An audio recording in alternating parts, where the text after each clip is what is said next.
Hello everyone. तो आज हम डिफरेंशिएशन को कवर करेंगे। सो let us start. So first of all, what is differentiation? तो याद करते हैं, क्लास 10th में हमने किसी भी लाइन का स्लोप निकालना सीखा था using this formula y2 minus y one upon x2 minus x1 gives the slope of the line, जहाँ पे हमारा एक पॉइंट होता था x1 कॉमा y1 और दूसरा पॉइंट होता था x2 comma y2। Now class 11th और 12th में हमें डिफरेंशिएशन काफ़ी बार यूज़ करना आएगा, both in physics and as well as in mathematics. Physics में मेजरली काफ़ी कर्व्स को हम एनालाइज कर सकते हैं, मैक्सिमा मिनिमा निकाल सकते हैं। एंड मैथ्स में भी differential equations, application of derivatives, ये सारे चैप्टर्स में हमें काफ़ी हेल्प मिलेगी। सो एनीवेज, डिफरेंशिएशन होता है तो हमारे पास कोई भी अगर हम जनरल कर्व ले लें, उसका स्लोप अगर हमें निकालना हो, सो डिफरेंशिएशन हमें उसका स्लोप देता है and it also gives us a lot of information about the nature of the curve. खैर ये सब हम आगे जाके पढ़ेंगे। बेसिकली ये हमारे पास जैसे कि एक ग्राफ है, कोई भी कर्व हमने ले लिया, यहाँ पे हमारे पास ये जो टेंजेंट बन रही है उसका स्लोप क्या होगा, ये हमें डिफरेंशिएशन से पता चलेगा। Let's move ahead. The term dy by dx is called differentiation of y with respect to x. इसका मतलब क्या है? जैसे कि मैंने यहाँ पे लिखा d of z ले लेता है, d of z upon d of t। ठीक है, अभी सपोज कर लेते हैं कि ये t हमारा टाइम है, just for an example. Okay, तो इसका मतलब ये हुआ कि थोड़ा सा अगर हम टाइम में चेंज करेंगे तो उस चेंज में z जो हमारी क्वांटिटी है वो कितना चेंज होगी। ओके, यहाँ पे हमने d y by d x लिखा है, तो इसका मतलब क्या हुआ? It represents how fast the function of y varies when we change x. It denotes the instantaneous rate of change of y with respect to x. ये word काफी important है क्योंकि दो तरह के चेंजेस होते हैं, एक हमारा एवरेज चेंज होता है और एक इंस्टेंटेनियस चेंज होता है। जो हमारा एवरेज चेंज होता है, एक सेकेंड, यहाँ पे थोड़ी सी स्पेस। हाँ, तो हमारा जो एवरेज चेंज होता है उसको हम ऐसे डिनोट करते हैं, delta x upon delta T. ये डेल्टा रिप्रेजेंट करता है कि टाइम इंटरवल जो भी हमारा है, मतलब टी को अगर हम टाइम कह रहे हैं तो जो भी हमारा इंटरवल है वो काफ़ी सफिशिएंटली लार्ज है। लेकिन अगर हम ऐसा लिखते हैं D x upon D T, तो बहुत ही इनफाइनाइट स्मॉल टाइम पीरियड हमारे पास होता है जिसमें ये चेंज हो रहा है।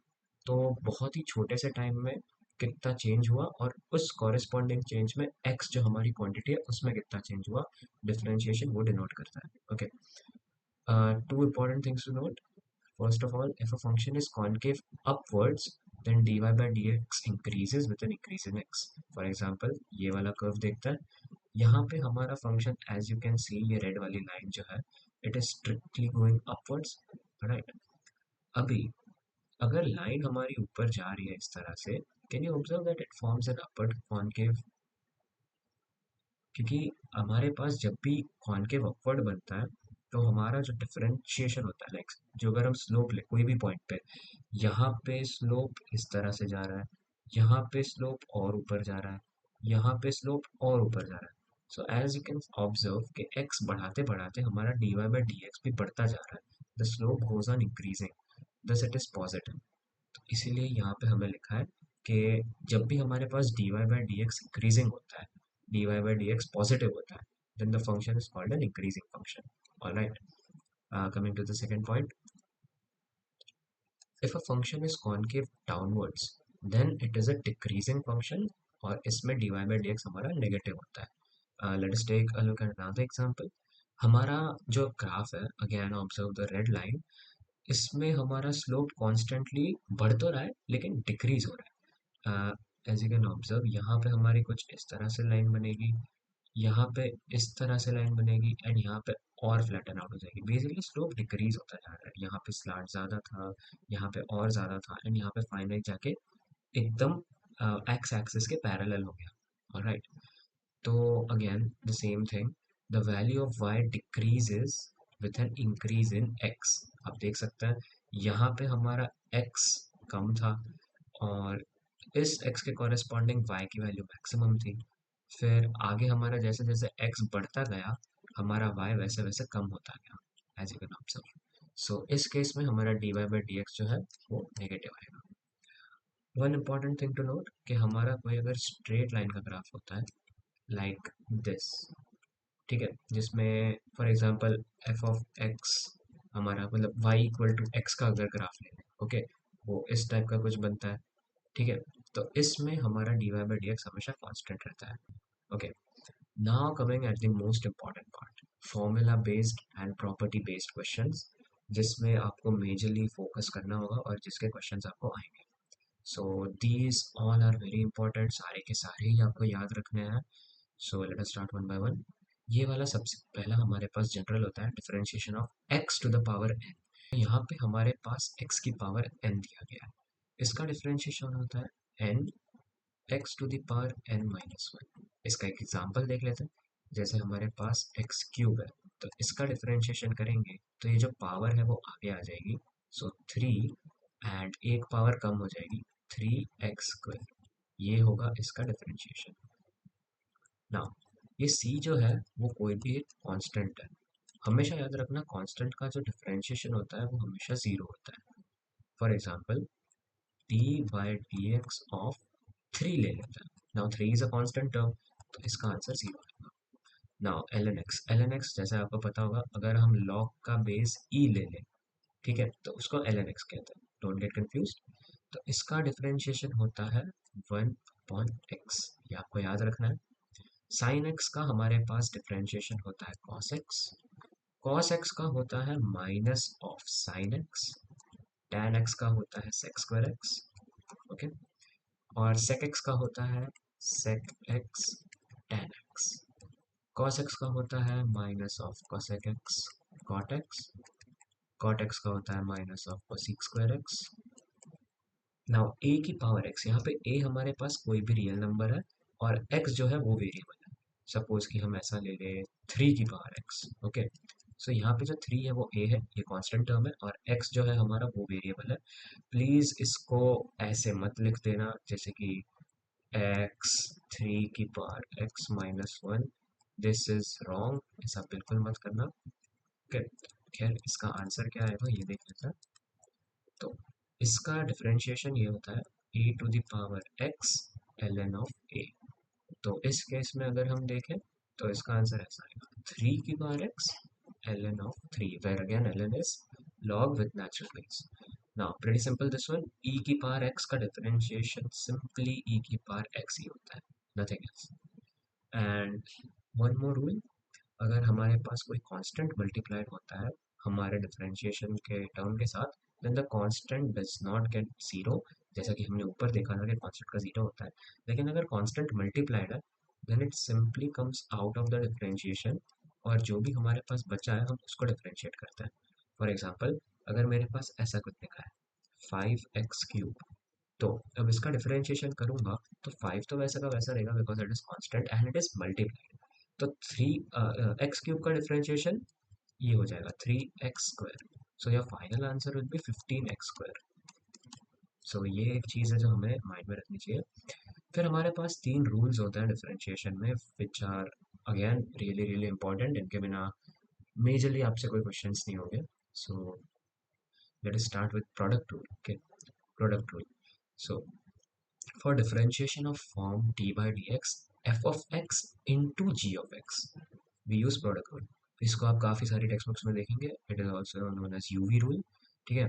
Again it's the same thing, मतलब हम u और v को f of x और g of x कुछ भी मतलब एक फंक्शन बोल सकते हैं। खैर एनीवेज u v, इसको अगर हम डिफरेंशिएट करें दो क्वांटिटीज जो आपस में मल्टीप्लाई है तो उसका ये स्टैंडर्ड रिजल्ट होता है जो कि आपको याद रखना है। इसमें basically it is not really order dependent but still mostly सारी बुक्स में ऐसा लिखा होता है, so we will follow the same order. Okay, u into v का डिफरेंशिएशन करें तो पहले u हमारे पास वैसे का वैसा रहेगा, v का डिफरेंशिएशन होगा, फिर बीच में प्लस आएगा, note this plus is important, उसके बाद v वैसा का वैसा रहेगा और u का डिफरेंशिएशन होगा। या फिर इसको हम ऐसे भी समझ सकते हैं, ये हमारे पास f of x dot g of x है, दो क्वांटिटीज आपस में अगेन मल्टीप्लाइड है। इसको भी हम डिफरेंशिएट करें तो ऐसा आएगा f of x g dash of x plus g of x f dash of x. Note that this dash मतलब जो ऊपर हमने सिंबल लगाया है अपॉस्ट्रोफी जैसा, it is nothing but it denotes the first derivative. मतलब आपने ऐसा देखा होगा, ये जैसे कि हमारे पास जी ऑफ एक्स, ओके, अभी इसमें हम ऐसे डैश लगा दें ऊपर, so this denotes the first derivative basically D y by d x. अगर ऐसे दो डैश लगा दें then it denotes the second derivative d square x d square y upon dx square, okay, and so it goes on, okay, anyways, इसका हम example देख लेते हैं ताकि it becomes crystal clear, okay, so first of all d by dx of sin x cos x, अब इसको हम कैसे आइडेंटिफाई करें, let us call sin x as u and cos x as v, note that ये दोनों आपस में multiply है, okay, so following the rule UV rule, पहले हम वैसे का वैसा रहने देंगे, सो साइन एक्स का तो साइन एक्स ही रहेगा, हम cos x को डिफरेंशिएट करेंगे, cos x का डिफरेंशिएशन हमने जस्ट अभी ऊपर देखा, it is minus of sine x, तो लिख देंगे माइनस ऑफ साइन एक्स, बीच में हमेशा प्लस आएगा, और नाउ हम cos x को वैसे का वैसा रखेंगे, cos x, और sin x का डिफरेंशिएशन होगा again cos x। Let us understand क्या किया हमने यहाँ पे, फिर से मैं एक बार लिख देता हूँ, u dv by dx plus v du by dx, okay, nothing but we have done this, तो इसका फाइनल आंसर क्या आएगा, minus of sine square x plus cos square x, okay, another one x square into tan of x, तो फिर से इसको हम u ले लेते हैं और इसको v ले लेते हैं, तो applying the same rule, x square का डिफरेंशिएशन, ओ सॉरी एक्स स्क्वायर हम फर्स्ट फंक्शन ऐसा का ऐसा रखेंगे, tan x का डिफरेंशिएशन होगा sec square x, okay, sec square x हमेशा बीच में प्लस आएगा, फिर tan x को हम वैसे का वैसा रखेंगे, और x स्क्वायर का डिफरेंशिएशन दैट इज 2x, ये 2x कैसे आया, हमने जस्ट अभी देखा था x square, okay, it is x to the power n, तो इसका स्टैंडर्ड रिजल्ट क्या होता है n x n minus one, तो हम 2 को आगे ले जाएंगे और पावर में 2 माइनस वन कर देंगे, so it becomes 2x, okay, that's it. Now moving ahead to the division rule. Okay, for differentiation of form d by dx, f of x divided by g of x, or d by dx of u divided by v. Basically ऊपर multiplication था, this is about division, इसका भी standard result होता है, दोनों ही format में मैंने लिख दिया, आपको जो कंफर्टेबल लगे, मतलब एक ही है दोनों का, सो let us understand this one, यहाँ पे भी, हाँ, यहाँ पे हमको ऑर्डर का ध्यान देना पड़ेगा, ऊपर generally does not matter because multiplication और एडिशन दोनों ही आपस में कम्यूटेटिव होता है, डजेंट मैटर ऑर्डर का, here we need to take that in note, क्योंकि यहाँ पे जो डिनोमिनेटर होता है, in this case the denominator is v, तो जो v है वो वैसे का वैसा रहेगा, और डिफरेंशिएशन न्यूमरेटर का होगा, फिर बीच में माइनस आएगा, उसके बाद जो न्यूमरेटर है वो वैसे का वैसा रहेगा, और डिफरेंशिएशन डिनोमिनेटर का होगा, एंड डू नॉट फॉरगेट इसमें हमेशा जो भी अपना डिनोमिनेटर था उसका स्क्वायर हो जाता है, एक बार मैं फिर से लिख के बता देता हूँ, हमारे पास जैसे u अपॉन v है, ओके, यहाँ पे v डिनोमिनेटर है, तो v वैसे का वैसा रहेगा, फिर u हमारे पास न्यूमरेटर है, तो उसका du बाई डी एक्स हो जाएगा, बीच में इधर हमेशा माइनस आएगा, फिर हमारे पास जो न्यूमरेटर है वो वैसे का वैसा रहेगा, और डिफरेंशिएशन डिनोमिनेटर का हो जाएगा, और हमेशा डिनोमिनेटर में पूरे के जो डिनोमिनेटर है उसका स्क्वायर आएगा, मतलब जो ओरिजिनली डिनोमिनेटर था उसका ये पूरे के डिनोमिनेटर में स्क्वायर आएगा, नीचे भी सेम चीज लिखी है हमने एस्टेरिक्स के फॉर्मेट में, मतलब एफ डैश ऑफ एक्स और जी डैश ऑफ एक्स को यूज करके, खैर बातों से तो समझ नहीं आएगा, सो इसके भी दो एग्जांपल्स देख लेते हैं, okay, d by dx of sec x upon ln x. Now let us first identify, ये हमारे पास u हो गया और ये हमारे पास v हो गया, तो पहले हम ln x को ऐसे का ऐसा रखेंगे, क्योंकि जो डिनोमिनेटर है उसको पहले हम एज इट इज रखेंगे, फिर जो न्यूमरेटर है that is are u sec x, उसका डिफरेंशिएशन, अब sec x का डिफरेंशिएशन क्या होगा, sec x tan x, ये सारे आपको स्टैंडर्ड याद होने चाहिए वरना आपसे क्वेश्चन नहीं हो पाएंगे, ओके, ऑलराइट, नाउ अब न्यूमरेटर वैसे का वैसा रहेगा sec x, और डिफरेंशिएशन हम डिनोमिनेटर का करेंगे दैट इज ln x, जिसका डिफरेंशिएशन होता है 1 बाय x, और याद रखें ये पूरे के डिनोमिनेटर में जो ओरिजिनल डिनोमिनेटर था उसका स्क्वायर है। सो एल एन एक्स का whole square. You may simplify it further if you want to, but this is the answer. ये जो नेक्स्ट क्वेश्चन है थोड़ा सा बेटर क्वालिटी का है, इसमें हम दोनों ही प्रोडक्ट और डिवीजन रूल को अप्लाई करेंगे। फर्स्ट ऑफ ऑल ये जो पूरा है हमारा कैपिटल न्यूमरेटर में वो पूरा u है, और डिनोमिनेटर में जो a की पावर x है वो v है।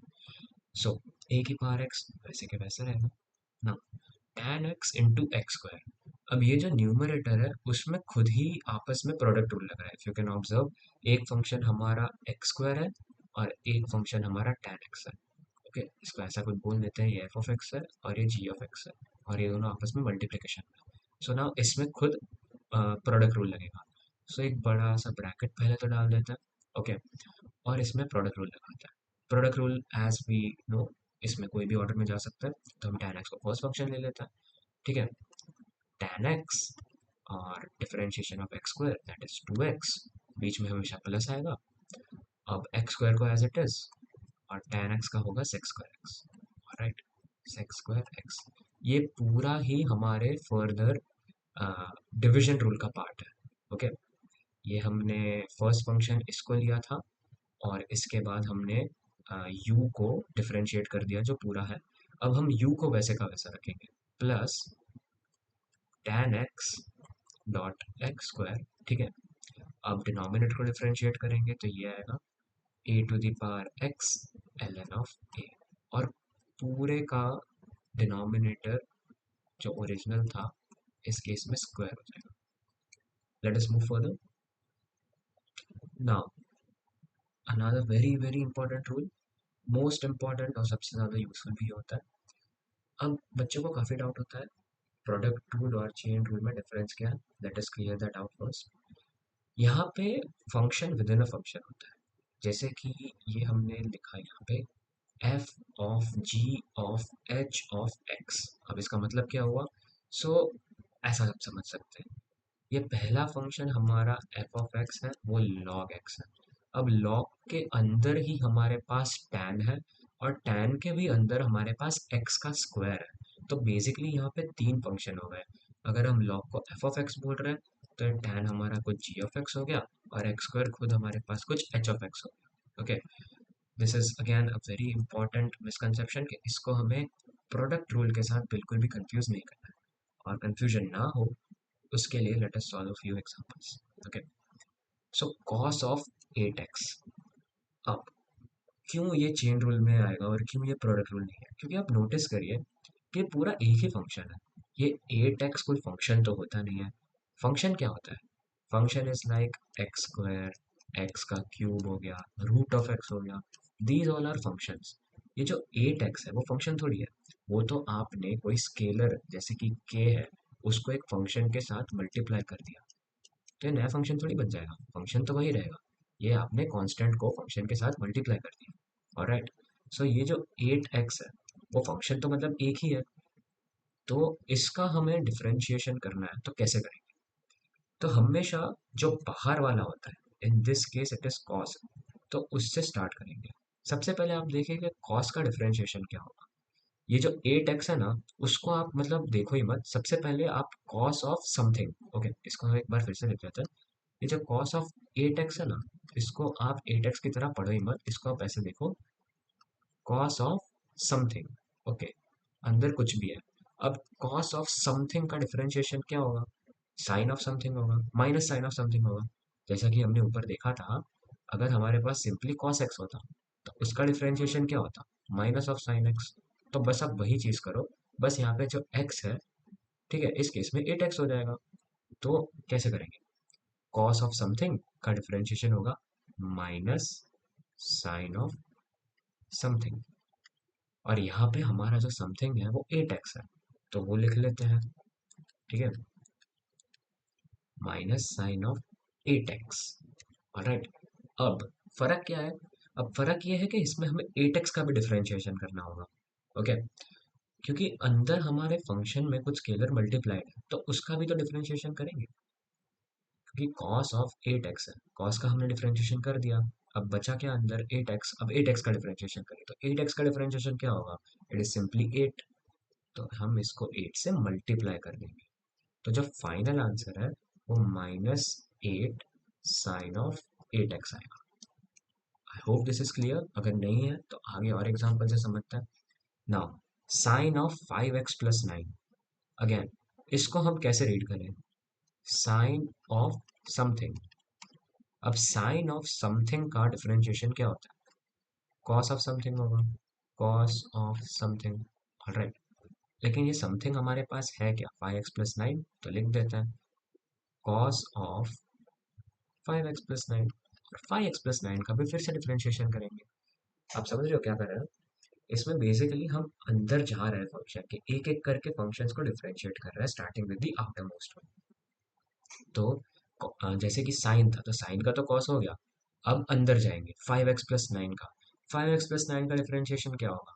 देखिए, 9 तो कांस्टेंट टर्म है, तो उसका तो डिफरेंशिएशन 0 हो जाएगा, जैसा कि हमने ऊपर देखा था। अब 5x का डिफरेंशिएशन क्या होगा? 5 हो जाएगा, क्योंकि x का तो डिफरेंशिएशन 1 होता है, और हमने देखा कि जब भी कांस्टेंट मल्टीप्लाइड होता है तो कांस्टेंट बाहर आ जाता है और हम सिर्फ वो बचे हुए फंक्शन का डिफरेंशिएशन करते हैं। अब x का डिफरेंशिएशन तो 1 होता है, ठीक है?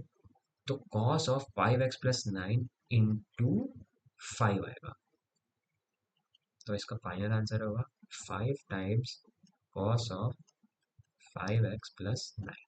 Okay, now again x sin x। अब आप सोच के खुद बताइए, क्या ये चेन रूल वाला फंक्शन है या फिर ये प्रोडक्ट रूल वाला है? यहाँ पे हमें काफी डिस्टिंक्टली दिख रहा है कि दोनों फंक्शन ही अलग है, ये मल्टीप्लाइड है आपस में। ये u है और ये v है, तो इसमें तो प्रोडक्ट रूल लग जाएगा, सिंपल सा। ठीक है, x इंटू वी, मतलब हमारा जो साइन x है उसका डिफरेंशिएशन, वो हो जाएगा cos x। Okay, x cos x, बीच में हमेशा प्लस आएगा, और हमारे जो साइन x है इस बार वो वैसे का वैसा रहेगा, और x का डिफरेंशिएशन जो कि 1 है। ठीक है, तो इसका हो जाएगा x cos x plus sign x। अच्छा, वैसे x का डिफरेंशिएशन 1 क्यों लिखा है पता चला? क्योंकि ये है क्या? x की पावर 1 है। x को हम x की पावर 1 लिख सकते हैं, और हमने अभी क्या देखा? x की पावर n का डिफरेंशिएशन होता है n x की पावर n-1। तो सेम लॉजिक इसमें अप्लाई करें तो बाहर 1 आ जाएगा, फिर x की पावर 1-1। तो ये पूरी चीज़ तो x की पावर 0 हो गई, और anything raise to the power 0 is 1, और 1 इंटू 1 भी 1 होता है। तो this is simply nothing but 1, इसलिए हम लिख रहे हैं। Now coming to the last question, tan x upon 2x + 3। फिर से सोचिए, क्या इसमें चेन रूल लगेगा या फिर ये एक सिंपल डिविजन का क्वेश्चन है? देखिए, ये एक सिंपल डिवीजन का क्वेश्चन है, क्योंकि अगेन यहाँ पे फंक्शन के अंदर फंक्शन नहीं है, दो फंक्शंस आपको काफी डिस्टिंक्ट सेपरेटली दिख रहा है। ये ऊपर वाला tan x है और नीचे वाला एक लीनियर फंक्शन है 2x + 3। तो इसमें तो हम यूवी रूल अप्लाई कर देंगे। कैसे करेंगे? तो let us start. 2x + 3 as it is. पहले हम न्यूमरेटर का डिफरेंशिएशन करते हैं, tan x का होगा sec²x। ओके, बीच में माइनस आएगा।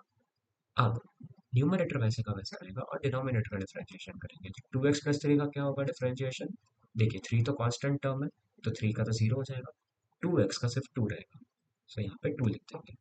And don't forget the denominator, यहाँ पे डिनोमिनेटर में 2x + 3 पूरे का स्क्वायर आ जाएगा। Okay, so this is the final answer. यहाँ पे हमने कुछ नहीं किया, बस डिवीजन रूल को अप्लाई कर दिया है, and that's it, this is your final answer. अगर पहली बार आपने डिफरेंशिएशन सीखा है, then it might seem a little tough or tricky, but practice के साथ it becomes really easy. So just make sure you practice a lot. Again, thanks a lot for watching, and do consider subscribing if you find this helpful. Thank you.